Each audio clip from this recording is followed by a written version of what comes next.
ദൈവനാമത്തിന് മഹത്വം ഉണ്ടാകട്ടെ. Stand for living word and love each other ഗ്രൂപ്പിന്റെ 162ാമത്തെ പ്രയർ സൂം മീറ്റിംഗിനായിട്ട് ലോകത്തിന്റെ നാനാഭാഗങ്ങളിൽ നിന്നും അവിടുത്തെ ആന്റിമാർക്കും സഹോദരിമാർക്കും ഒരുമിച്ച് കൂടുവാൻ വലിയവനായ ദൈവം ഇടയാക്കിയതോർത്ത് ഞാൻ ദൈവത്തെ സ്തുതിക്കുന്നു, സ്തോത്രം ചെയ്യുന്നു. ദൈവവചനത്തിൽ നാം വായിക്കുന്ന പോലെ ഞാൻ എൻ്റെ ശബ്ദമുയർത്തി ദൈവത്തോട് തന്നെ നിലവിളിക്കും, അവൻ എനിക്ക് ചെവി തരും. ദൈവനാമം വാഴ്ത്തപ്പെടുമാറാകട്ടെ. നമ്മൾ കഴിഞ്ഞ 161 പ്രാർത്ഥനാ മീറ്റിംഗും വളരെ അനുഗ്രഹമായിട്ട് നടക്കുവാൻ സ്വർഗത്തിലെ ദൈവം ഇടയാക്കി. അനേക വിഷയങ്ങൾ ഓർത്ത് നമുക്ക് പ്രാർത്ഥിപ്പാൻ ദൈവം സഹായിച്ചു. അനേക ഉത്തരങ്ങൾ കണ്ട് സന്തോഷിപ്പാനും ദൈവം ഇടയാക്കി. അതോർത്ത് ഞാൻ ദൈവത്തെ സ്തുതിക്കുകയാണ്, സ്തോത്രം ചെയ്യാണ്. ഇനിയും ഈ മീറ്റിംഗിലേക്ക് കടന്നു വരാൻ ആഗ്രഹിക്കുന്ന പ്രിയപ്പെട്ടവര് തക്ക സമയത്ത് കടന്ന് ജോയിൻ ചെയ്യുന്നതിന് വേണ്ടി നമുക്ക് പ്രാർത്ഥിക്കാം. ഈ മീറ്റിംഗിന്റെ പ്രോഗ്രാം ലിസ്റ്റ്, ഇന്നത്തെ മീറ്റിംഗിന്റെ പ്രോഗ്രാം ലിസ്റ്റ് വായിക്കാനായിട്ട് ആഗ്രഹിക്കുന്നു. പ്രേസ് ആൻഡ് പ്രെയർ ചെയ്യുന്നത് സിസ്റ്റർ സാറ മാത്യു, 2 പാട്ടുകൾ പാടുന്നത് സിസ്റ്റർ ലിറ്റി ബെൻ, ഇന്നത്തെ മെസ്സേജ് ചെയ്യുന്ന സിസ്റ്റർ മേരി എബ്രഹാം. അതിനുശേഷം നാം 7:25 വരെയുള്ള സമയം പ്രാർത്ഥനയ്ക്കായിട്ട് നാം വിവിധ ഗ്രൂപ്പുകളിലേക്ക് പോകുന്നതായിരിക്കും. അതിനുശേഷം നാം ആരും ലീവ് ചെയ്ത് പോകരുത്. എല്ലാവരും ഒരുമിച്ച് ഈ പ്ലാറ്റ്ഫോമിൽ തിരിച്ചു വന്നതിന് ശേഷം ക്ലോസിംഗ് പ്രെയർ ചെയ്യുന്നത് സിസ്റ്റർ ഫാത്തിമ ഷിബു. ഇപ്രകാരമായിരിക്കും ഇന്നത്തെ പ്രോഗ്രാംസ്. നമുക്ക് പ്രാർത്ഥനയോടെ ദൈവസന്നിധിയിൽ ഇരിക്കാം. നാം ദൈവത്തിൽ വായിക്കുന്ന പോലെ, എൻ്റെ ജനമേ എൻ്റെ ഉപദേശം ശ്രദ്ധിപ്പീൻ, എൻ്റെ വായ്മൊഴികൾക്ക് നിങ്ങളുടെ ചെവി ചായ്പിൻ. ഇന്ന് നമ്മള് പ്രാർത്ഥനയെക്കുറിച്ച് അതേപോലെ മറ്റ് പ്രോഗ്രാംസ് ഒക്കെ ഉണ്ട്. എല്ലാം അനുഗ്രഹമായിട്ട് നടക്കേണ്ടതിനായിട്ട് നമുക്ക് പ്രാർത്ഥനയോടെ ദൈവസന്നിധിയിൽ ഇരിക്കാം. എല്ലാ കാര്യങ്ങളും അതുപോലെ നാം പ്രാർത്ഥനയ്ക്കായിട്ട് ഇപ്പോൾ പറഞ്ഞ വിഷയങ്ങളും അതിനുശേഷം ഞാൻ ഓർപ്പിക്കുന്നതായിരിക്കും. ഇപ്പോൾ നമുക്ക് പ്രൈസ് ആൻഡ് പ്രെയർ ചെയ്യാനായിട്ട് സാറാൻഡിയെ സ്നേഹപൂർവ്വം ക്ഷണിച്ചു. നമുക്ക് പ്രാർത്ഥിക്കാം. ഞങ്ങളെ അതിവാത്സല്യമായി സ്നേഹിക്കുന്ന ഞങ്ങളുടെ വാഴ്ത്തപ്പെട്ട സ്വഗസ്വ പിതാവേ, ഈ നല്ല ദിവസത്തിനായി ഞങ്ങൾ നിനക്ക് സ്തോത്രം ചെയ്യുന്നു. നീ തലമുറയായി ഞങ്ങളുടെ സങ്കേതമായിരിക്കയാൽ ഞങ്ങൾ നിനക്ക് സ്തോത്രം ചെയ്യുന്നു. പർവ്വതങ്ങൾ ഉണ്ടായതിനും നീ ഭൂമിയെയും ഭൂമണ്ഡലത്തെയും നിർമ്മിച്ചതിനും മുൻപേ അനാദിയായ ശാശ്വതമായി ഞങ്ങളുടെ ദൈവമായിരിക്കയാൽ ഞങ്ങൾ നിനക്ക് സ്തോത്രം ചെയ്യുന്നു. ഞങ്ങളുടെ കുറവുകൾ ഓർക്കാതെ ഞങ്ങളെ നടത്തുന്ന മഹാദയക്കായിട്ട് ഞങ്ങൾ നിനക്ക് സ്തോത്രം ചെയ്യുന്നു. നീ മഹാപരിശുദ്ധനും നിത്യനും ഉയരങ്ങളിൽ വസിക്കുന്നവനുമാകയാൽ ഞങ്ങൾ നിന്നെ വാഴ്ത്തുന്നു, സ്തുതിക്കുന്നു. ഏഴകളായ അടിയങ്ങളുടെ യാചന കേൾക്കുവാൻ തക്കവണ്ണം അവിടുന്ന് ചെവി ചായിച്ചിരിക്കുന്നത് ഓർത്ത് ഞങ്ങൾ നിനക്ക് സ്തോത്രം ചെയ്യുന്നു. ഈ വലിയവനായ ദൈവത്തിന്റെ സന്നിധിയിൽ വരുവാൻ ഞങ്ങളുടെ ജീവിതത്തിൽ തന്ന പദവിക്കായിട്ട് ഞങ്ങൾ നിനക്ക് സ്തോത്രം ചെയ്യുന്നു. ഞങ്ങളുടെ സങ്കടയാചനകൾ നിരത്തി വയ്ക്കുമ്പോൾ, ഞങ്ങളുടെ ആവശ്യങ്ങൾ നിരത്തി വയ്ക്കുമ്പോൾ അവിടുന്ന് ശ്രദ്ധ വെച്ച് കേൾക്കുന്ന ദൈവമാകയാൽ ഞങ്ങൾ നിനക്ക് സ്തോത്രം ചെയ്യുന്നു. ഞങ്ങൾക്ക് സഹോദരിമാർക്ക് ഇങ്ങനെ ഒത്തൊരുമിച്ച് ലോകത്തിന്റെ വിവിധ ഭാഗങ്ങളിൽ നിന്നും ഏക മനസ്സോടുകൂടെ അവിടുത്തെ സന്നിധിയിലായിരിക്കുവാൻ തന്ന പദവിക്കായിട്ട് ഞങ്ങൾ നിനക്ക് സ്തോത്രം ചെയ്യുന്നു. ഞങ്ങൾ കർത്താവെ ഇച്ഛിക്കാത്ത തിന്മ ചെയ്തു പോകുന്ന പാപികളായ മനുഷ്യരാണ്. അവിടുന്ന് അതൊന്നും കണക്കിടാതെ അവിടുത്തെ പുത്രന്റെ രക്തത്താൽ ഞങ്ങളെ കഴുകി ശുദ്ധീകരിച്ച് നിലനിർത്തിയിരിക്കുന്നത് ഓർത്ത് സ്തോത്രം ചെയ്യുന്നു. ഞങ്ങൾക്ക് വേണ്ടി സ്വന്തം പുത്രനെ ഭൂമിയിലേക്ക് അയച്ചു. ആ കാൽവറി ക്രൂശിൽ ഞങ്ങളെ സ്നേഹിച്ച മഹാസ്നേഹമോർത്ത് ഞങ്ങൾ നിനക്ക് സ്തോത്രം ചെയ്യുന്നു. ഇന്ന് ഞങ്ങൾ കൂടി വന്നിരിക്കുമ്പോൾ കർത്താവെ, ഈ പ്ലാറ്റ്ഫോമിൽ യാതൊരു ഡിസ്റ്റർബൻസും കൂടാതെ ഞങ്ങളെ സഹായിക്കണം എന്ന് ഞങ്ങൾ നിന്നോട് അപേക്ഷിക്കുന്നു. കൂട്ടി വരുത്തിയിരിക്കുന്ന ഏവർക്കുമായിട്ട് ഞങ്ങൾ നിനക്ക് സ്തോത്രം ചെയ്യുന്നു. ഞങ്ങൾ പ്രാർത്ഥനയ്ക്കായി കൂടി വന്നിരിക്കുമ്പോൾ അനേക വിഷയങ്ങൾ ഓർത്ത് ഞങ്ങൾക്ക് പ്രാർത്ഥിക്കുവാനുണ്ട്. അതൊക്കെയും ഓർത്ത് പ്രാർത്ഥിപ്പാൻ സഹോദരിമാർക്ക് കൃപ നൽകണം എന്ന് ഞങ്ങൾ നിന്നോട് അപേക്ഷിക്കുന്നു. ഇന്നത്തെ മീറ്റിംഗ് ലീഡ് ചെയ്യുന്ന സിസ്റ്റർ സുനി ഷാജിക്കായിട്ട് ഞങ്ങൾ നിനക്ക് സ്തോത്രം ചെയ്യുന്നു. സകലവിധമായ കൃപയോടും കൂടെ ആ കാര്യങ്ങൾ ഭംഗിയായി ചെയ്യുവാൻ തക്കവണ്ണം അവിടുന്ന് നിന്റെ മകളെ സഹായിക്കണം എന്ന് ഞങ്ങൾ നിന്നോട് അപേക്ഷിക്കുന്നു. ഞങ്ങൾക്ക് വേണ്ടി ഗാനം ആലപിക്കുന്ന സിസ്റ്റർ ലിറ്റി ബെന്നിനെ ഓർത്ത് പ്രാർത്ഥിക്കുന്നു. കൊടുത്തിരിക്കുന്ന താലന്ത് അവിടുത്തെ നാമമഹത്വത്തിനായിട്ട് ഉപയോഗിക്കുന്നത് ഓർത്ത് ഞങ്ങൾ നിനക്ക് സ്തോത്രം ചെയ്യുന്നു. ഞങ്ങൾ ദൈവവചനത്തിന്റെ മുൻപാകെ ഇരിക്കുമ്പോൾ സിസ്റ്റർ മേരി എബ്രഹാമിനെ കർത്താവ് സഹായിക്കണം. ഞങ്ങൾക്ക് ഓരോരുത്തർക്കും ആവശ്യമാകുന്ന ദൂത് അവിടുന്ന് നൽകി തന്ന് ഞങ്ങളെ സഹായിക്കണം എന്ന് ഞങ്ങൾ നിന്നോട് അപേക്ഷിക്കുന്നു കർത്താവെ.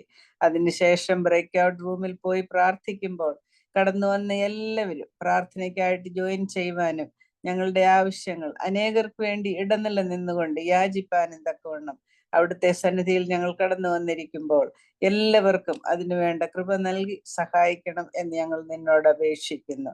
അതിനുശേഷം ഈ മീറ്റിംഗ് ക്ലോസിംഗ് പ്രയർ ചെയ്യുന്ന സിസ്റ്റർ ഫാത്തിമ ഷിബുവിനെ ഓർത്ത് പ്രാർത്ഥിക്കുന്നു. നിന്റെ മകളെയും കർത്താവ് ധാരാളമായിട്ട് അനുഗ്രഹിച്ചിരിക്കയാൽ ഞങ്ങൾ നിനക്ക് സ്തോത്രം ചെയ്യുന്നു. നിന്റെ നാമമഹത്വത്തിനായിട്ട് നിലനിർത്തിക്കൊള്ളുന്നത് ഓർത്ത് സ്തോത്രം ചെയ്യുന്നു. കടന്നു വന്നിരിക്കുന്ന എല്ലാ സഹോദരിമാർക്കായിട്ട് ഞങ്ങൾ നിനക്ക് സ്തോത്രം ചെയ്യുന്നു. ഇതിന്റെ പിന്നിൽ പ്രവർത്തിക്കുന്ന അനേകരുണ്ട് കർത്താവെ, അവരെയൊക്കെ ഞങ്ങൾ ഓർക്കുന്നു.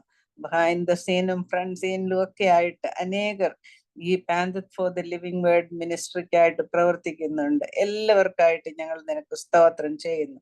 കർത്താവ് 100 മടങ്ങ് അവർ കൊടുത്ത് അവരെ അനുഗ്രഹിക്കണം, സഹായിക്കണം എന്ന് ഞങ്ങൾ നിന്നോട് അപേക്ഷിക്കുന്നു. ഞങ്ങളുടെ സകല ആവശ്യങ്ങളും സ്തുതി സ്തോത്രങ്ങളും ആ പാദപീഠത്തിൽ ഞങ്ങൾ വയ്ക്കുന്നു. കൃപയുണ്ടായിട്ട് സ്വീകരിക്കണം പ്രിയ പിതാവേ. ആമേൻ. Thank you aunty. അടുത്തതായിട്ട് നമുക്ക് നാം ദൈവത്തിൽ വായിക്കുന്ന പോലെ യഹോവയ്ക്ക് പാടി അവന്റെ നാമത്തെ വാഴ്ത്തുകയും നാൾത്തോറും അവന്റെ രക്ഷയെ പ്രസിദ്ധമാക്കുകയും. നാം ഏത് മീറ്റിങ്ങിനായിട്ട് നാം കൂടി വരുമ്പോഴും നാം പാട്ടുകൾ പാടി ദൈവത്തെ മഹത്വപ്പെടുത്തുന്നു. അപ്രകാരം ഇന്ന് നമുക്ക് 2 പാട്ടുകൾ കേൾക്കാം. അതിനായി പ്രിയ സഹോദരി ലിറ്റി വേനെ സ്നേഹപൂർവ്വം ക്ഷണിച്ചുകൊള്ളുന്നു. Praise the Lord.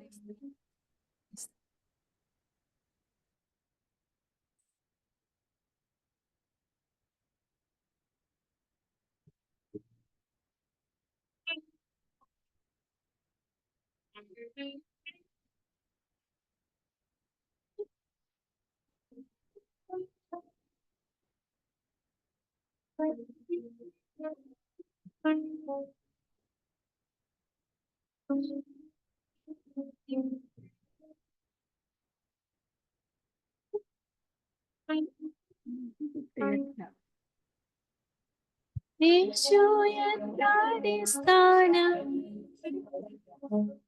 ആശയവനിലത്രേ ആശ്വാസത്തിൻ പൂർണ്ണത യേശുവിൽ കണ്ടേ ഞാനും ആശ്വാസത്തിൻ പൂർണ്ണത യേശുവിൽ കണ്ടേ ഞാനും എത്ര മധുരമാവൻ നാമമേനിക്കു പാത ഓർത്തുവരും തോറുമൻ ആദിമാഞ്ഞു പോകുന്നു ഓർത്തുവരും തോറുമൻ ആദിമാഞ്ഞു പോകുന്നു പാപത്താൽ എന്നിൽ വന്ന ശാപകരങ്ങൾ മാറ്റി ശോഭിത നീതി വസ്ത്രം ആവരണമായി നൽകും ശോഭിത നീതി വസ്ത്രം ആവരണമായി നൽകും വമ്പിച്ച ലോകത്തിന് കമ്പം തിരുവോളവും മുമ്പും പിമ്പുമായവൻ അൻപോടനെ നടത്തും മുമ്പും പിമ്പുമായവൻ അൻപോടനെ നടത്തും ലോകമെനിക്കു വൈരി ലോകമെന്നെ ത്യജിച്ച ശോകമെന്നെനിക്കതിൽ ഏതും ഭയപ്പെടാ ഞാൻ. ശോകമെന്തെനിക്കതിൽ ഏതും ഭയപ്പെടാ ഞാൻ. യേശു എന്നടിസ്ഥാനം ആശയവനിലത്തെ ആശ്വാസത്തിൻ പൂർണ്ണതാ യേശുവിൽ കണ്ടേ ഞാനും. ആശ്വാസത്തിൻ പൂർണ്ണതാ യേശുവിൽ കണ്ടേ ഞാനും.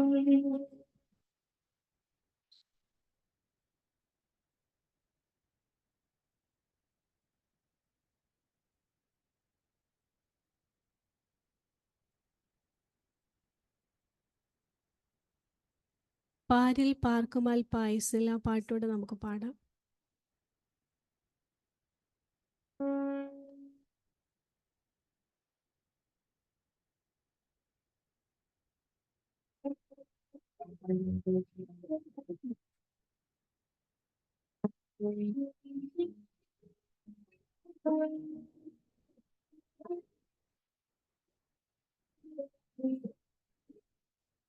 ആരിൽ പാർക്കുമാൽ പായസിൽ ആരങ്ങളധികം വേണ്ടിനി. ആരേരും പാടിയേറ്റവർ ആരങ്ങൾ വഹിച്ചിടും. ഞാനൻ പാദങ്ങൾ വെച്ചിടും. നീങ്ങി പോകാത്ത പാരമേ എനിക്കായി പിളർന്ന പാരമേ എനിക്കായി പിളർന്ന പാരമേ. തീരകളേറുമ്പോ തീരം വിട്ടു ഞാൻ പോകുമ്പോ എൻ പടകിൽ ഞാനേകനാ ആശയറ്റെന്നു തോന്നുമ്പോ ചാരകൾ തോന്നുന്ന തീരത്തെ സ്വരം കേൾക്കും ഞാൻ.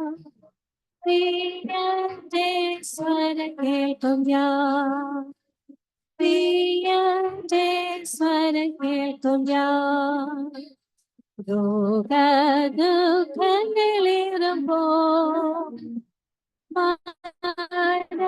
പീഡകളേറുമ്പോ ക്രൂശിൽ പങ്കപ്പെടേറ്റതാ യേശു മാത്രമെന്ന ഭയം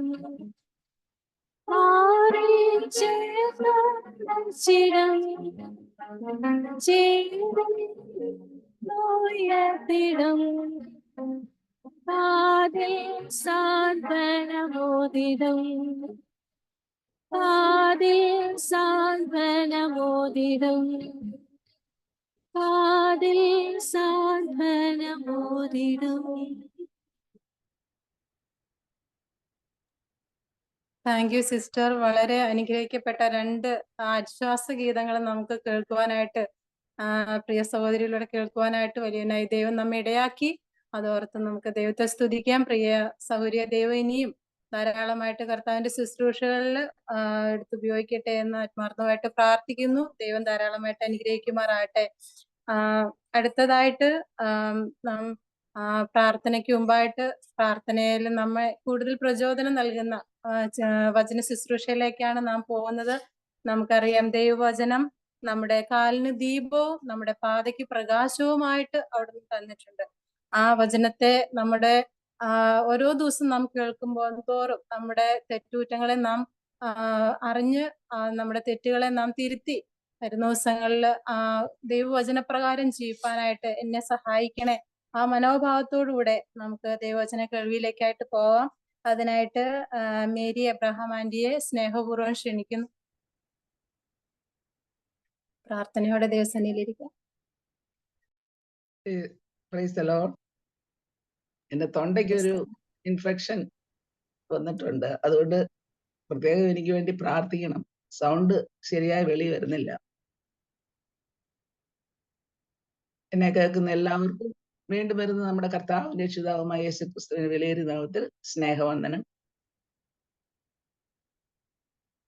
നമ്മളുടെ ഹൃദയത്തിൽ തിങ്ങി വരുന്ന വികാരങ്ങളെ പുറന്തള്ളുന്നതിനുള്ളൊരു മാർഗമാണല്ലോ കരച്ചിൽ. സാധാരണ നാം കരയുന്നവരെ കാണുമ്പോൾ കരയേണ്ട എന്ന് പറഞ്ഞ് അവരെ ആശ്വസിപ്പിക്കും. എന്നാല് മനുഷ്യന്റെ ആയുസ് തന്നെ ഒരു 2 കരച്ചിലിന്റെ ഇടയിലാണ് ഉള്ളത്. അതായത് അമ്മയുടെ ഉദരത്തിൽ നിന്നും ഭൂമിയിലേക്ക് ജനിക്കുമ്പോൾ ഒരു കുഞ്ഞ് കരഞ്ഞുകൊണ്ടാണ് പിറക്കുന്നത്. അതേപോലെ മരണത്താൽ മാറ്റപ്പെടുമ്പോഴും കരച്ചിൽ കേൾക്കാം. എന്നാല് ദൈവവചനത്തിൽ കരച്ചിലിനെ കുറിച്ച് പറഞ്ഞിരിക്കുന്ന കാര്യങ്ങളിൽ ചിലതാണ് ഇന്ന് നമുക്ക് ശ്രദ്ധിക്കാം. അതില് ഒന്ന് ലൂക്കോസ് 23:28. ഒന്നാമത്, നിങ്ങളെ ചൊല്ലി കരവീൻ. ക്രൂശിക്കാൻ കൊണ്ടുപോകുന്ന യേശു കർത്താവിന്റെ പിന്നാലെ സ്ത്രീകൾ അലമുറയിട്ട് കരഞ്ഞുകൊണ്ട് ചെല്ലുമ്പോൾ കർത്താവ് അവരോട് പറയുന്ന വാക്കാണ് നിങ്ങളെ ചൊല്ലി കരവീൻ. നാം എല്ലാവരും നമ്മളെ ചൊല്ലി കരയേണ്ടവരാണ്. കാരണം എല്ലാവരും പാപം ചെയ്ത് ദൈവ തേജസ് ഇല്ലാത്തവരായിട്ട് തീർന്നു പോയവരാണ്. ആ പാപക്ഷമ ലഭിക്കാൻ നമ്മുടെ കർത്താവ് അതിനു വേണ്ട വഴികളെ ഒരുക്കിയിട്ടുണ്ട്. അത് നാം ദൈവസന്നിധിയിൽ പോയി സ്വീകരിച്ച് അത് പ്രാപിക്കേണ്ടതാണ്. അതുപോലെ പാപക്ഷമ ലഭിച്ച പട്ടണത്തിലെ ഒരു പാപിനിയായ സ്ത്രീ കർത്താവിന്റെ കാൽക്കൽ വന്ന് കണ്ണുനീർ വാർത്ത് പാപക്ഷമ ലഭിച്ചതായിട്ട് നമുക്ക് അറിയാം. വിലാപങ്ങൾ 3:39 മുതൽ 41 വരെ. വിലാപങ്ങൾ 3:39 മുതൽ 41 വരെ. ഓരോരുത്തൻ താന്താന്റെ പാപങ്ങളെ കുറിച്ച് നെടുവീർപ്പിടട്ടെ. നാം കൈകളെയും ഹൃദയങ്ങളെയും സ്വർഗസ്ഥനായ ദൈവത്തിങ്കിലേക്ക് ഉയർത്തുക.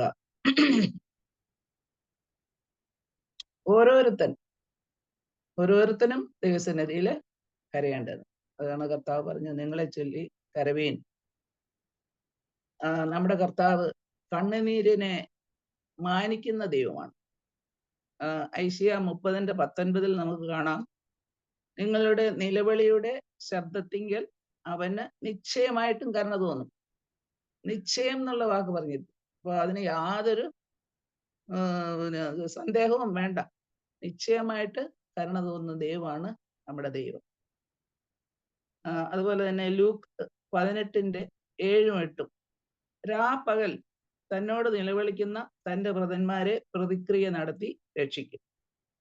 തന്നോട് നിലവിളിക്കുന്നവരെ പ്രതിക്രിയ നടത്തി രക്ഷിക്കും. അങ്ങനെയുള്ള ഒരു ദൈവമാണ് നമുക്കുള്ളത്. ആ ദൈവമാ പറഞ്ഞ നിങ്ങളെ ചൊല്ലി കരവീൻ. അതുപോലെ കർത്താവിന്റെ കരുണ അനേകം ഉദാഹരണങ്ങൾ നമുക്ക് ന്യൂ ടെസ്റ്റ്മെന്റിൽ കാണുവാൻ കഴിയും. പിന്നെ നയീൻ പട്ടണത്തിലെ വിധവയുടെ മകന് മരിച്ചപ്പോൾ അവൾ കരഞ്ഞുകൊണ്ട് വന്നപ്പോൾ ആ കരച്ചിൽ കണ്ട് ദൈവം കർത്താവ് അവളോട് കണ്ടു, ആ കരച്ചിൽ കണ്ടു എന്നാണ് പറയുന്നത്. അപ്പോൾ അത് കണ്ടിട്ട് കരയേണ്ട എന്ന് പറഞ്ഞ് അവൾ ആശ്വസിപ്പിക്കുകയും അവളുടെ മകനെ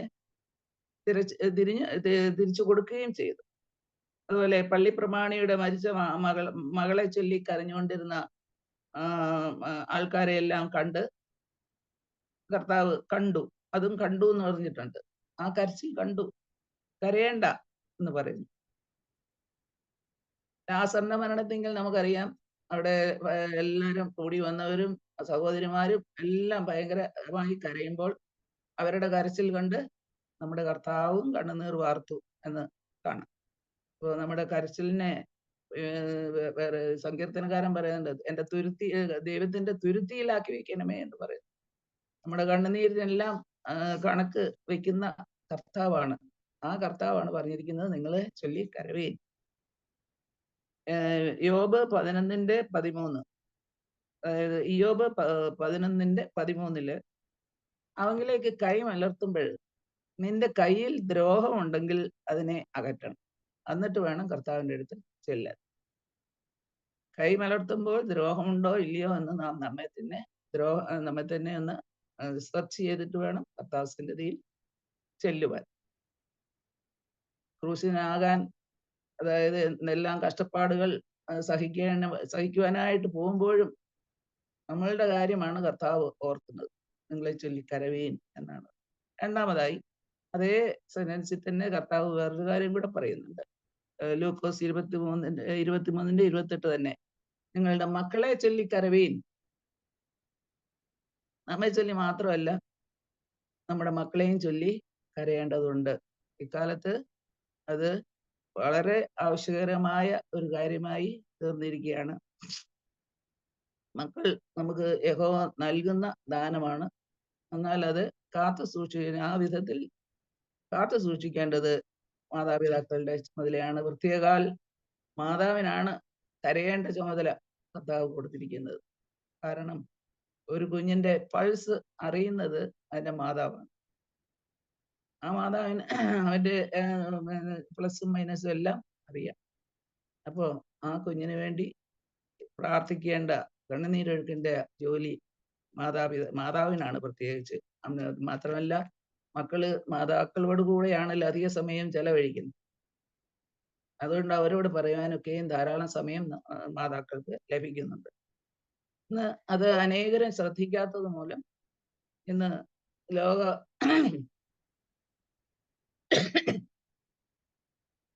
ദൈവവഴി വിട്ട് ലോക വഴിയിലേക്ക് പോകുന്ന അനേകം യൗവനക്കാരെ നമുക്ക് കാണുവാൻ സാധിക്കും. വിലാപങ്ങൾ 2:18-19. വിലാപങ്ങൾ 2:18-19. വീഥികളിൽ വിശപ്പ് കൊണ്ട് തളർന്നു കിടക്കുന്നു. വീഥികളിലാണ് വിശപ്പ് കൊണ്ട് തളർന്നു കിടക്കുകയാണ്. ഇത് എന്തിനെ കാണിക്കുന്നു എന്ന് പറഞ്ഞാല് വചനപോഷണം ലഭിക്കാത്ത കുഞ്ഞുങ്ങളെയാണ് ഇത് കാണിക്കുന്നത്.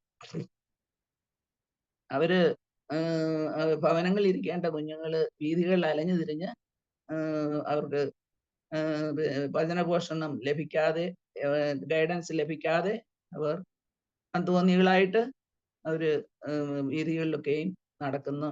അവർക്ക് വേണ്ടി എന്താ ചെയ്യേണ്ടേ? ജീവരക്ഷയ്ക്കായി അവങ്കിലേക്ക് കൈമലർത്തുക. അവരുടെ ജീവരക്ഷയ്ക്കായിട്ട് നാം ദൈവസന്നിധിയിൽ കൈ മലർത്തുക. യാമാരംഭത്തിൽ എഴുന്നേറ്റ് നിലവിളിക്കുക. കണ്ണിന് ഉറക്കം കൊടുക്കുക. നിന്റെ ഹൃദയത്തെ വെള്ളം പോലെ കർത്തൃസന്നിധിയിൽ പകരുക. അത് മക്കളുടെ ജീവരക്ഷയ്ക്കായിട്ട് നാം മാതാക്കളായ നാം കണ്ണുനീരൊഴുക്കി യാമാരംഭത്തിൽ എഴുന്നേറ്റ് കുഞ്ഞുങ്ങളെ ദൈവസന്നിധിയിൽ വെച്ച് പ്രാർത്ഥിക്കേണ്ട ആവശ്യമുണ്ട്. അതാണ് കർത്താവ് ഓർപ്പിക്കുന്നത്. ഇയ്യോബ് എന്താണ് ചെയ്തത്? ഇയ്യോബ് 1:5 നോക്കിക്കേ. തന്റെ പുത്രന്മാർ പാപം ചെയ്ത് ദൈവത്തെ ത്യജിച്ചു പോയിരിക്കും എന്ന് കരുതി അവരെ ശുദ്ധീകരിക്കുകയും രാവിലെ എഴുന്നേറ്റ് അവരുടെ സംഖ്യയ്ക്കൊത്തവണ്ണം ഹോമയാഗങ്ങളെ കഴിക്കുകയും ചെയ്തിരുന്നു. അപ്പോ ഇയ്യോബ് കുഞ്ഞുങ്ങള് പാപം ചെയ്തിരിക്കുമോ എന്ന് ഭയന്ന് അവരെ ശുദ്ധീകരിക്കുകയും അവർ ഓരോരുത്തർക്കും വേണ്ടി അവരുടെ സംഖ്യയ്ക്കൊത്തവണ്ണം എന്ന് പ്രത്യേകം എഴുതിയിട്ടുണ്ട്. നമ്മള് ഓരോരുത്തരെയും, നമ്മുടെ കുഞ്ഞുങ്ങളെ ഓരോരുത്തരെയും ദൈവസന്നിധിയിൽ പ്രാർത്ഥിക്കേണ്ടതാണ്, ഓർത്ത് പ്രാർത്ഥിക്കേണ്ടതാണ്. നാം നമ്മുടെ മക്കളുടെ ആത്മീയ അഭിവൃദ്ധിക്ക് വേണ്ടി ജാഗരിക്കാറുണ്ടോ എന്ന് എന്നെ കൂടെയും പ്രായമുള്ളവര് കൊച്ചുമക്കൾക്ക് വേണ്ടിയും ഒക്കെയും യാചിക്കാം. ആത്മീയ അഭിവൃദ്ധി പ്രാപിപ്പാൻ നാം ജാഗരിക്കാറുണ്ടോ എന്ന് നമ്മെ തന്നെ ഒന്ന് ശോധന ചെയ്യാം. അബ്രഹാമിനെ ദൈവം തിരഞ്ഞെടുക്കുന്നു. ഒരു ഉദ്ദേശമുണ്ടായിരുന്നു അബ്രഹാമിനെ തിരഞ്ഞെടുക്കുന്ന. അബ്രഹാമിനോട് ദൈവം വാഗ്ദത്തം ചെയ്തത് എന്താണ്? നീ മൂലം ലോകത്തിലെ സകല ജനവും അനുഗ്രഹിക്കപ്പെടും എന്നാണ് പറഞ്ഞത്. അപ്പോ അതിനെ അവൻ തിരഞ്ഞെടുത്തപ്പോൾ അവനൊരു കാര്യം ചെയ്യണമായിരുന്നു. അതെന്താണ്? ഉൽപ്പത്തി 18:19. ഉൽപ്പത്തി 18:19. അവൻ തന്റെ മക്കളോടും തനിക്ക് പിൻപുള്ള കുടുംബത്തോടും നീതിയും ന്യായവും പ്രവർത്തിച്ചുകൊണ്ട് യഹോവയുടെ വഴിയിൽ നടപ്പാൻ കൽപ്പിക്കണമായിരുന്നു. അതാ യഹോവയുടെ നീതിയും ന്യായവും പ്രവർത്തിച്ചുകൊണ്ട് യഹോവയുടെ വഴിയിൽ നടപ്പാൻ കൽപ്പിക്കണം. അതിന് കൽപ്പിക്കണം എന്നുള്ള വാക്കാണ് അവിടെ യൂസ് ചെയ്തിരിക്കുന്നത്. അത് പറയണമെന്നല്ല പറഞ്ഞു. കൽപ്പിക്കുക എന്ന് പറഞ്ഞാൽ എന്താണ്? അതിന്റെ ആ ഒരു അതിന്റെ ഘനത്തോടു കൂടെയാണ് കുഞ്ഞുങ്ങളെ നാം ദൈവവചനം പറയേണ്ടത്. അതാണ് കൽപ്പിക്കണം. സങ്കീർത്തനം 51:17 പറയുന്നുണ്ടല്ലോ, തകർന്നും നുറുങ്ങിയും ഇരിക്കുന്ന ഹൃദയത്തെ ദൈവം ഒരിക്കലും നിരസിക്കുകയില്ല. നാം ദൈവസന്നിധിയിൽ കുഞ്ഞുങ്ങൾക്ക് വേണ്ടി ജാഗരിക്കുമ്പോൾ ദൈവം ആ പ്രാർത്ഥന കേൾക്കും, കർത്താവ് നിരസിക്കുകയില്ല.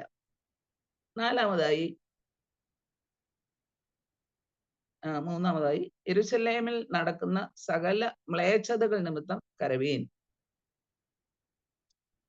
യെരൂശലേം എന്ന് പറയുന്നത് ദൈവം തിരഞ്ഞെടുത്ത ജനങ്ങൾ താമസിക്കുന്ന സ്ഥലമാണ്.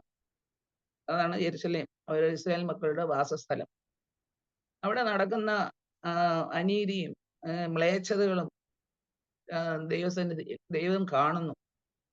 അപ്പോൾ അവർക്ക് വേണ്ടി മ്ലേച്ഛതകളും ഉണ്ടാകാൻ പാടില്ലാത്ത സ്ഥലമാണ്. ഇപ്പം യെരൂശലേമില് ദൈവമക്കളുടെ വാസസ്ഥലമായി പറയുമ്പോൾ നാം വസിക്കുന്ന വാസസ്ഥലത്തിന്റെ കാര്യവും നാം അത് ചിന്തിക്കേണ്ടതാണ്. ഇവിടെ നടക്കുന്ന മ്ലേച്ഛതകൾ, യെരൂശലേമിൽ നടക്കുന്ന മ്ലേച്ഛതകൾ യെഹെസ്കേൽ 22-ാമത്തെ ചാപ്റ്റർ വായിച്ചാൽ നമുക്ക് മനസ്സിലാകും. യെരൂശലേമിൽ അതെല്ലാം ഇക്കാലത്ത് നടക്കുന്ന ഒരു കാര്യമായിട്ടാണ് കാണുന്നത്. വിഗ്രഹങ്ങളെ ഉണ്ടാക്കുന്ന നഗരം.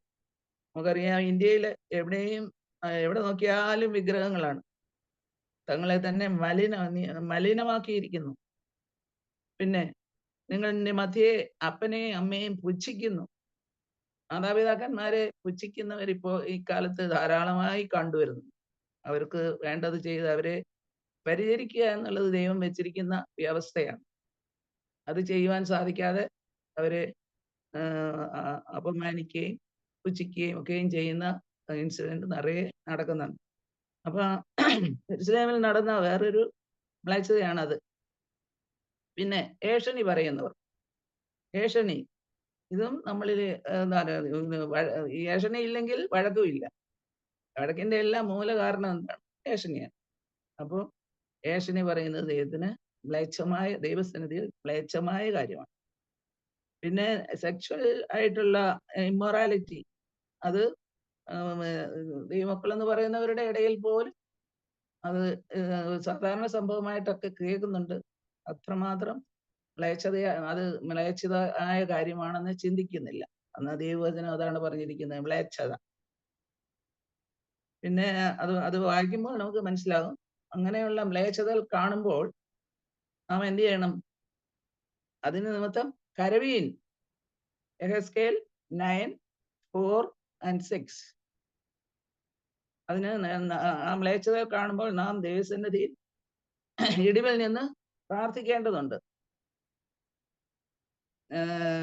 കാര്യങ്ങൾ ജനത്തിന്റെ ഇടയിലും ഈ കാര്യങ്ങൾ നടക്കുന്നുണ്ട്. അതുകൊണ്ട് നാം പ്രത്യേകം കാര്യത്തിന് വേണ്ടി പ്രാർത്ഥിക്കണം, കരയണം.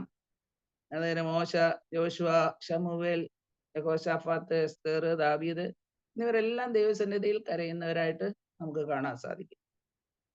അപ്പോസ്തലപ്രവൃത്തികൾ 20:31 വരുമ്പോൾ പൗലോസ് എന്താ ചെയ്തതെന്നുള്ളതാണ്.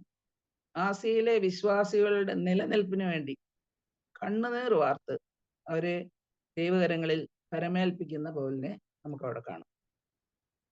എന്താണ്? വിശ്വാസികളുടെ നിലനിൽപ്പിന് വേണ്ടി. അപ്പോ നമ്മുടെ കൂട്ടുവിശ്വാസികളുടെ നിലനിൽപ്പിന് വേണ്ടിയും നാം കണ്ണുനീർ വാർത്ത് പ്രാർത്ഥിക്കണം എന്നാണ് ഇവിടെ കാണാൻ സാധിക്കുന്നത്. അടുത്തത്, ഹൃദയ ശുദ്ധീകരണത്തിന് വേണ്ടി സങ്കടപ്പെട്ട് ദുഃഖിച്ച് കരവീൻ. യാക്കോബ് 4:8-9. യാക്കോബ് 4:8-9. ഹൃദയ ശുദ്ധീകരണം. ഓരോ വിശ്വാസിക്കും ഹൃദയ ശുദ്ധീകരണം ആവശ്യമായ കാര്യമാണ്. ഇവിടെ പറഞ്ഞിരിക്കുന്നത് ഇരുമനസ്സുള്ളവൻ ഹൃദയത്തെ ശുദ്ധീകരിക്കുവാനാണ്. ഇരുമനസ്സ്. ഇരുമനസ്സെന്ന് പറഞ്ഞാൽ എന്താണ്? ദൈവമക്കളെന്നും പറഞ്ഞ് നമ്മൾ നടക്കുകയും ലോകത്തെ ഫോളോ ചെയ്യുകയും ലോകത്തെ സ്നേഹിക്കുകയും ചെയ്യുന്ന ഒരു പ്രവണതയാണ് അത്. ദൈവത്തെ സ്നേഹിക്കുകയും ഒന്ന് യോഹന്നാനിൽ പറയുന്നുണ്ടല്ലോ, ദൈവത്തെ സ്നേഹിക്കുന്നു എന്ന് പറയുകയും തന്റെ സഹോദരനെ പകയ്ക്കുകയും ചെയ്യുന്നവനെ കള്ളൻ, കുലപാതകൻ എന്നെല്ലാമാണ് ദൈവം വിളിക്കുന്നത്. നമ്മളിതൊക്കെ വളരെ ലാഘവമായിട്ടാണ് എടുക്കുന്നത്. സഹോദരനെ പകയ്ക്കുക, മിണ്ടാതിരിക്കുക, ഇതൊക്കെ സാധാരണ സംഭവം പോലെയാണ് കാണുന്നത്. എന്നാല് അങ്ങനെയുള്ളവരെ കള്ളൻ, കുലപാതകൻ, എന്തൊരു ഹാർഷായിട്ടുള്ള വേർഡ്സ് ആണ് കർത്താവ് യൂസ് ചെയ്യുന്നതെന്ന് നാം ഓർക്കേണ്ടതാണ്. നാം ഇങ്ങനത്തെയുള്ള കാര്യങ്ങളിൽ കൂടെ ഒക്കെ നാം ശുദ്ധീകരണം പ്രാപിക്കേണ്ട ആവശ്യമുണ്ട്. ഹൃദയ ശുദ്ധീകരണത്തിന് വേണ്ടി സങ്കടപ്പെട്ട് ദുഃഖിച്ച് കരയണം. നമ്മളെ തന്നെ ഇപ്പോ അസൂയ, അടുത്തുള്ള ഒരാളുടെ ഉന്നതിയിൽ അസൂയപ്പെടുക, അത് എല്ലാ മനുഷ്യരിലും ഒരുപാട് ആ വിത്തുണ്ട്, സാത്താൻ വിതച്ചിട്ടുണ്ട്. എന്നാൽ അത് വളരാൻ അനുവദിക്കുന്നോ ഇല്ലയോ എന്നാണ് നാം നോക്കേണ്ടത്. നമ്മളിരിക്കുന്ന ഈ മ്ലേച്ഛതകൾ ഒക്കെയും വളരാൻ അനുവദിക്കരുത്. അതിനാണ് ദൈവവചനം നമ്മൾ തന്നിരിക്കുന്നത്. അപ്പോൾ തന്നെ അത് മുളയിലെ നുള്ളുക എന്ന് പറയുന്നത് കേട്ടിട്ടില്ലേ? അതേപോലെ അത് അപ്പോഴേ അത് തമ്മിൽ ഉരുവാകുമ്പോഴേ നാം അതിനെ നിർമാർജനം ചെയ്യേണ്ടതായിട്ടുണ്ട്. അങ്ങനെ കർത്താവിന്റെ ന്യായപ്രമാണത്തിനാൽ ഉപദേശിക്കപ്പെട്ടവരായി കർത്താവിന്റെ ഹിതത്തെ അറിഞ്ഞ് ഹൃദയ ശുദ്ധീകരണം പ്രാപിച്ച് ജീവിക്കുവാൻ നാം ദൈവസന്നിധിയിൽ കരയണം. പിന്നെ വേറൊരു കരച്ചിലിനെ കുറിച്ച് പറയുന്നത്, കരയുന്നവരോട് കൂടെ കരയുവേൻ. കരയുന്നവരോട് കൂടെ കരയുവേൻ എന്ന് പറയുമ്പോൾ അത് നമുക്ക് ലാസറിന്റെ കാര്യത്തില് നമുക്ക് കർത്താവും അത് മാതൃകയായിട്ട് കാണിച്ചിട്ടുണ്ട്. കൂടെയുള്ളവരൊക്കെയും കരയുമ്പോൾ കർത്താവും അവരോട് കൂടെ കരയുന്നുണ്ട്. ആ ദുഃഖത്തിൽ പങ്കുചേരുവാണ്. കരയുന്നവരോട് കരയുവാൻ റോമൻസ് 12:15 മറ്റുള്ളവരുടെ ദുഃഖത്തിൽ പങ്കാളികളായിരിക്കുവാൻ ദൈവം ആഗ്രഹിക്കുന്നു. ഗലാത്യർ 6:2 എന്താ പറഞ്ഞിരിക്കുന്നത്? തമ്മിൽ തമ്മിൽ ഭാരങ്ങളെ ചുമന്നുകൊണ്ട് ക്രിസ്തുവിന്റെ ന്യായപ്രമാണം നിവർത്തിപ്പീൻ. ക്രിസ്തുവിന്റെ ന്യായപ്രമാണം എന്ന് പറഞ്ഞാല് അന്യോന്യം ചെയ്യേണ്ട കാര്യങ്ങൾ ചെയ്യുന്നതാണ്. തമ്മിൽ തമ്മിൽ ഭാരങ്ങളെ ചുമപ്പി. നമ്മുടെ കാര്യം മാത്രം ആലോചിച്ചും ചിന്തിച്ചും തൻകാര്യം പൊൻകാര്യം എന്ന നിലയിൽ ജീവിക്കാൻ ഒരിക്കലും ദൈവം ആഗ്രഹിച്ചിട്ടില്ല. ദൈവം മറ്റുള്ളവരെയും കരുതുകയും സ്നേഹിക്കുകയും ചെയ്യണം എന്നാണ് ദൈവം ആഗ്രഹിക്കുന്നത്. ഞാൻ അന്യോന്യം ചെയ്യേണ്ട കാര്യങ്ങളെ കുറിച്ച് ഇങ്ങനെ വായിച്ചു വരുമ്പോൾ, വചനം വായിച്ചു വരുമ്പോൾ അതിങ്ങനെ നോട്ട് ചെയ്ത് വായിച്ച് വന്നപ്പോൾ ഒരു 60 കാര്യങ്ങൾ അതിൻ്റെ അകത്ത് കണ്ടുപിടിക്കാൻ സാധിച്ചു. അതെല്ലാം ഇപ്പൊ നമുക്ക് നോക്കാനൊന്നും സമയമില്ലെങ്കിലും കർത്താവ് ഒറ്റയായിട്ട് ഏകാന്തതയിൽ ജീവിക്കാനല്ല ദൈവം വെച്ചിരിക്കുന്നത്. കുടുംബത്തെ തന്നത് എന്തിനാ? ഏകാകികൾ സന്തോഷം അനുഭവിക്കുവാൻ വേണ്ടിയാണ് കുടുംബത്തെ തന്നത്. ആ കുടുംബം അന്യോന്യം സ്നേഹിക്കുകയും സഹകരിക്കുകയും കുടുംബത്തിലുള്ളവരുമായിട്ട് അന്യോന്യം സഹകരിക്കുകയും സ്നേഹിക്കുകയും കരുതുകയും ഒക്കെയും ചെയ്യേണ്ടത് ആവശ്യമാണ്. നമ്മുടെ കുടുംബം എന്ന് പറയുമ്പോൾ നമ്മൾ ആയിരിക്കുന്ന കുടുംബം മാത്രമല്ല, നമ്മളായിരിക്കുന്ന സഭയും ഉണ്ട്.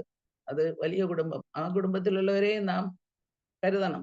അവരുടെ പ്രയാസത്തിൽ നാം അവരോട് കൂടെ ദുഃഖിക്കണം.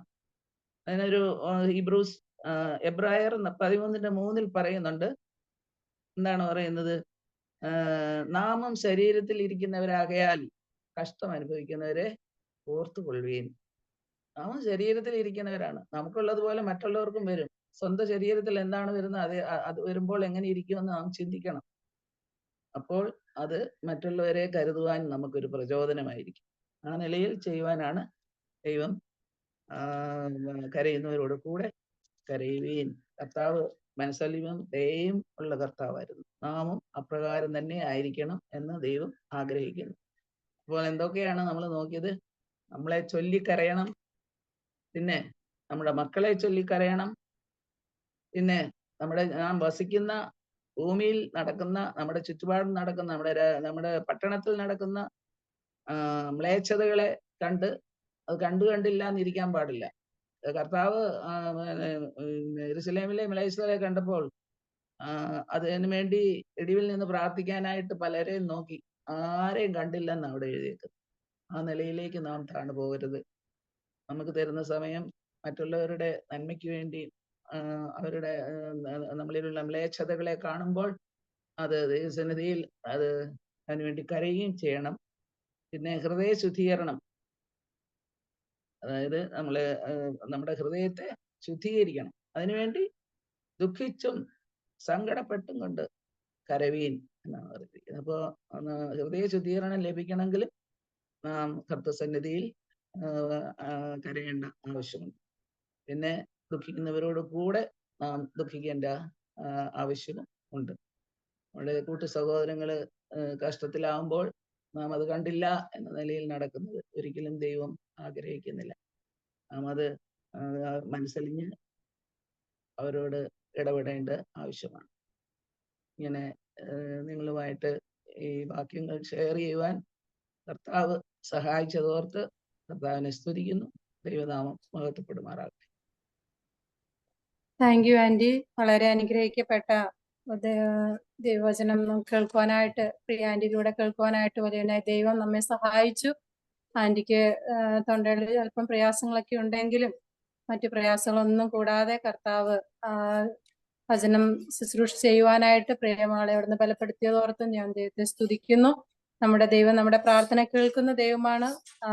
അതോർത്ത് ഞാൻ ഒരു പ്രാവശ്യം കൂടി ദൈവത്തെ സ്തുതിക്കുന്നു, മഹത്വപ്പെടുത്തുന്നു. നാം അനേക വിഷയങ്ങളെ ഓർത്ത് പ്രാർത്ഥിക്കാനായിട്ട് കടന്നു വരുമ്പോൾ നാം ഇപ്പോൾ ഇവിടെ കേൾക്കുകയുണ്ടായി, കരച്ചിൽ രണ്ടു തരത്തിൽ നാം കാണാനായിട്ട് കഴിയും. ഒരു കുഞ്ഞ് ജനിച്ചു വീഴുമ്പോൾ അത് കരഞ്ഞുകൊണ്ടാണ് പോകുന്നത്. അതുപോലെ ഒരാൾ വേർപെടുമ്പോൾ, മരണത്താൽ വേർപെടുമ്പോൾ നമുക്ക് ആ ദുഃഖം നമുക്ക് സഹിക്കാവുന്നതിന് അപ്പുറമാണ്. അപ്പോൾ അങ്ങനെയുള്ള പരിസ്ഥിതി നമ്മുടെ ചുറ്റുപാടുകൾ അത് നമുക്കറിയാം. എന്നാലും ദൈവവചനത്തിൽ നിന്ന് നാം കരയുന്ന എന്തിനെ കുറിച്ചൊക്കെ നാം കരയണം എന്നുള്ള വിഷയത്തെ കുറിച്ച് നമ്മൾ ചിന്തിക്കുകയുണ്ടായി. 5 കാര്യങ്ങൾ നാം ചിന്തിക്കുകയുണ്ടായി. എല്ലാവർക്കും അത് ശരിക്കും മനസ്സിലായി എന്ന് ഞാൻ വിചാരിക്കുന്നു. ഞാൻ റിപ്പീറ്റ് ചെയ്യാനായിട്ട് ആഗ്രഹിക്കുന്നില്ല. നമ്മള് ഒരു പ്രാവശ്യം കൂടെ നമ്മളെ തന്നെ ശോധന ചെയ്യുവാനും ദൈവസന്നിധിയിൽ എളിമപ്പെടുവാനും ദൈവം നമ്മെ സഹായിക്കട്ടെ. നമ്മുടെ കുറവുകളെ നാം കണ്ടെത്തി വരുന്ന ദിവസങ്ങളിൽ കർത്താവിന് വേണ്ടി ജീവിപ്പാനായിട്ട് വലിയനായ ദൈവം നമ്മെ സഹായിക്കട്ടെ. ഇപ്പോൾ നമ്മൾ ഇനി പ്രാർത്ഥനയ്ക്കായിട്ട് പോവുകയാണല്ലോ. പ്രാർത്ഥനയ്ക്കായിട്ട് പ്രത്യേകം ചില വിഷയങ്ങളുണ്ട്. നാം എല്ലാവരും അറിയുന്ന പോലെ സുവിശേഷകൻ KC സാബു ബ്രദറിന്റെ വേർപാടിന്റെ ദുഃഖത്തിൽ കഴിയുന്ന സഹോദരി മിനി സാബുവിനെയും മകൾ സോണിയെയും മകൻ തിമോത്തിയും ഓർത്ത് നമുക്ക് പ്രത്യേകം പ്രാർത്ഥിക്കാം. പ്രിയ മക്കളുടെ ദുഃഖാവസ്ഥയിൽ നമുക്കും പങ്കുചേരാൻ, നമുക്ക് അവരോർത്ത് പ്രാർത്ഥിക്കാനേ സാധിക്കുകയുള്ളൂ. എന്നാൽ സർവ്വ ആശ്വാസങ്ങളും നൽകുന്ന ദൈവം പ്രിയ മക്കളെയും ധൈര്യപ്പെടുത്തട്ടെ, ആശ്വാസം നൽകട്ടെ എന്ന് നമുക്ക് പ്രാർത്ഥിക്കാം. അതുപോലെ സഹോദരൻ ജോർജ് മാത്യു, സഹോദരന്റെ സഹോദരനും ബ്രൈറ്റ് സഹോദരൻ, അവര് യാത്ര ചെയ്യാനായിട്ട് ആഗ്രഹിക്കുന്നു. അവരുടെ യാത്രയോർത്ത് നമുക്ക് പ്രാർത്ഥിക്കാം. അതുപോലെ സഹോദരൻ KA മാത്യുവിന്റെ മകൻ ക്രിസ്റ്റഫറിനെ ഓർത്ത് പ്രത്യേകം നമുക്ക് പ്രാർത്ഥിക്കാം. 13-ാം തീയതി അതിന്റെ ഓപ്പറേഷൻ നിശ്ചയിച്ചിരിക്കുകയാണ്. പ്രിയ സഹോദരനെ നമുക്ക് പ്രത്യേകം പ്രാർത്ഥനയിൽ ഓർക്കാം. മറ്റു പ്രയാസങ്ങളൊന്നും കൂടാതെ ആ ഓപ്പറേഷൻ എല്ലാം സക്സസ് ആവുവാനായിട്ട് വലിയനായി ദൈവം ഇടയാക്കേണ്ടതിന് നമുക്ക് എല്ലാവർക്കും പ്രാർത്ഥിക്കാം. അതുപോലെ അനേകരും രോഗികളായിട്ട് കഴിയുന്നവരുണ്ട്. ക്യാൻസർ രോഗത്താൽ ഭാരപ്പെടുന്നവരുണ്ട്, കിഡ്നി സംബന്ധമായ രോഗത്താൽ ഭാരപ്പെടുന്നവരുണ്ട്, ഹാർട്ട് സംബന്ധമായ രോഗത്താൽ ഭാരപ്പെടുന്നവരുണ്ട്. നമുക്കറിയാം കൊറോണയ്ക്ക് ശേഷം അനേക പേരില് സ്ട്രോക്ക് ഉണ്ടാകുന്നു. അതുപോലെ ഹാർട്ട് സംബന്ധമായ രോഗത്താൽ ഭാരപ്പെടുന്നതായിട്ട് നമുക്ക് അറിയാൻ സാധിക്കുന്നുണ്ട്. നമ്മൾ പ്രത്യേകം പ്രാർത്ഥിക്കുക. നമ്മുടെ ദൈവത്തിന് സകലവും സാധ്യമാണ്. സകല രോഗങ്ങളെയും സൗഖ്യമാക്കുന്ന യഹോവ നമുക്കായി ജീവിക്കുന്നു. ആ ദൈവസേനയിൽ നമുക്ക് എല്ലാ കാര്യങ്ങളും ഭരമേൽപ്പിക്കാം. എല്ലാ വിഷയങ്ങളെ ഓർത്ത് നമുക്ക് പ്രാർത്ഥിക്കാനായിട്ട് നമുക്കിപ്പോൾ ഗ്രൂപ്പുകൾ തിരിഞ്ഞ് നമുക്ക് പ്രാർത്ഥിക്കാം. അതിനായി ദൈവം നമ്മെ സഹായിക്കട്ടെ.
പിന്നെ ഷൈനി, ഹലോ ഷൈനി,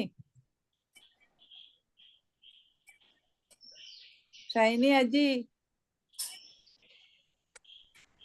കേൾക്കുന്നില്ല. വേറെ ഗ്രൂപ്പിലാന്ന് തോന്നുന്നത്. നമുക്ക് ആ സ്ക്രീൻ ഷെയർ ചെയ്യാം. തുടങ്ങാം. അല്ലേ, സമയം പോവും. ബിന്ദു എബ്രഹാം. ബിന്ദു ഷാജനാണ്. ഹലോ സിസ്റ്റർ, നാട്ടിലെവിടെയാ? മോള് പേര് മാറ്റി അടിച്ചിട്ടാ. ആണോ? ബിന്ദു ഷാജൻ സിസ്റ്റർ. ഓ അത് ശരി, ബിന്ദു.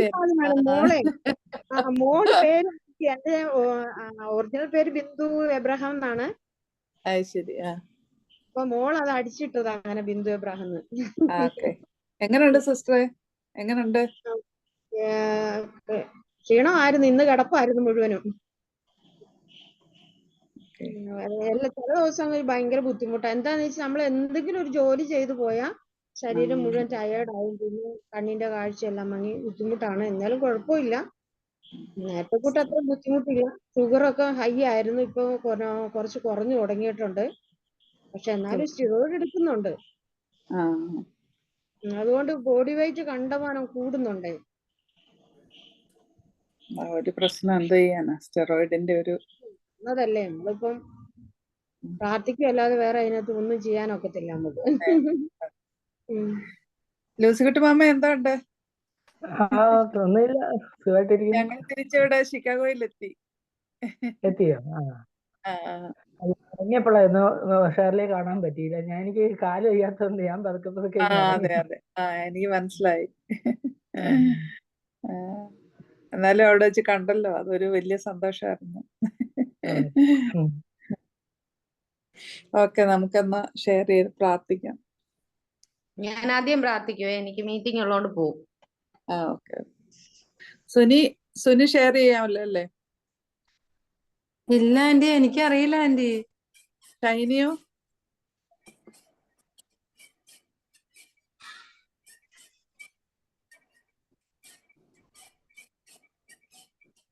ഞാൻ ഒരു പ്രാവശ്യം ചെയ്തു നോക്കിയിട്ട് ശരിയായില്ലായിരുന്നു. പിന്നെ എനിക്ക് പറ്റത്തില്ല ഇവിടെ നിന്ന് ചെയ്യാൻ.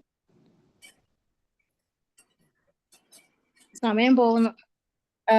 അല്ലാതെ അങ്ങ് പ്രാർത്ഥിക്കാം. അറിയുന്ന വിഷയങ്ങളെല്ലാം നമുക്ക് ഓരോ വിഷയങ്ങൾ വെച്ച് നമുക്ക് പ്രാർത്ഥിക്കാം. നമ്മള് പ്രാർത്ഥിക്കുന്നതല്ലേ. സുനി സിസ്റ്റർ 2-3 വിഷയം പറഞ്ഞല്ലോ, അതില് ലാസ്റ്റ് പറഞ്ഞ 1-2 കൂടെ ഒന്ന് റിപ്പീറ്റ് ചെയ്യാവോ? ജോർജ് മാത്യു ബ്രദറിന്റെ സഹോദരൻ, ബ്രൈറ്റ് സഹോദരൻ, അവര് യാത്ര ബ്രൈറ്റ്ലി പുള്ളിക്കാരൻ ആക്സിഡന്റ് ഒക്കെ ഉണ്ടായി. അങ്ങനെ നാട്ടിലായിരുന്നല്ലോ, ഇവിടെ ഡാളസിലായിരുന്നു. ഭാര്യയും കുഞ്ഞുങ്ങളും ഇവിടെ തന്നെയായിരുന്നു. പുള്ളിക്കാരന്റെ ഈ 17-ാം തീയതി അവിടുന്ന് യാത്ര തിരിക്കുക. വേണ്ടുന്ന ക്ഷേമമൊന്നും ആയിട്ടില്ല. യാത്രയെ ഓർത്ത് പ്രത്യേകം പ്രാർത്ഥിക്കണം. പിന്നെ KA മാത്യു സഹോദരന്റെ മകൻ ക്രിസ്റ്റഫർ. അത് പ്രാർത്ഥിക്കുന്ന വിഷയം. പിന്നെ നമ്മുടെ മിനി സഹോദരി കുഞ്ഞുങ്ങള്. ക്രിസ്റ്റഫറിന് അടുത്ത ബുധനാഴ്ചയാ കിഡ്നി ട്രാൻസ്പ്ലാന്റേഷൻ സർജറി. അതോർത്ത് പ്രാർത്ഥിക്കുന്നു. എന്റെ സ്വാമി പ്രാർത്ഥിക്കാം. വലിയവനായ ദൈവമേ, സ്വർഗരാജാവേ, അടിയങ്ങൾക്ക് ഇന്നും കർത്താവിന്റെ പാദപീഠത്തില് ഈ വൈകിയ സമയത്ത് കടന്നു വരുവാനോണം സ്വർഗത്തിലെ ദൈവയിടയാക്കിയനായി സ്തോത്രം ചെയ്യുന്നു. കർത്താവെ, പാനത്തിന്റെ പ്രവർത്തനങ്ങളെ ഓർത്ത് പ്രാർത്ഥിക്കുന്നു. കർത്താവെ, അവർക്ക് കൊടുത്തിരിക്കുന്ന ഹൃദയപ്രേരണകൾക്കായി സ്തോത്രം. ഞങ്ങളെയും ഞങ്ങളുടെ മക്കളെയും ചൊല്ലി കരയുവാൻ പറഞ്ഞ കർത്താവ്, ഞങ്ങള് അങ്ങയുടെ സന്നിധിയിൽ വരുമ്പോൾ കർത്താവെ, കണ്ണുനീരോടുകൂടി അനേക വിഷയങ്ങൾ